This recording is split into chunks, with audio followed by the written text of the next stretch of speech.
Magandang araw bagong Pilipinas. Narito ang Police News Express sa oras na ito. Sinabi ni Police General Mel Francisco Marbil, "No one is above the law."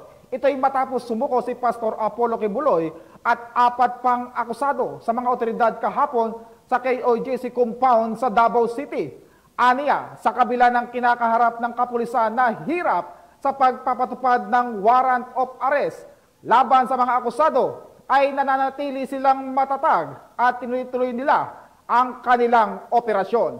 Nanawagan rin siya sa mga nais pang magsampa ng demanda laban sa mga akusado, lalo na sa mga biktima ng pang-aabuso. No one's above the law. So ito po yung pinapakita natin na kahit na gano'ng hirap yung pressure, then tuloy-tuloy po kami. And we're so happy po na marami po tumulong sa amin. And sabi ko nga kay General Torre, pagkatapos ito, we need to file cases. Baka meron pa kayo yung mga sakit ng mga tao na naniiwan doon.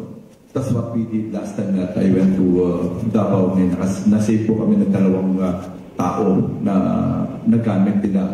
Baka may mga gusto pang lumapit at gusto nang mag-file pa ng demanda against these people, mga na-abuse nila. At para sa iba pang napapanahong balitang pampulisya, laging tumutok sa Police News Network, alagad ng batas, taga-taguyod ng balitang pulis. Ako po, si Patrolman Adrian Dayal, nagbabalita para sa Police News Express.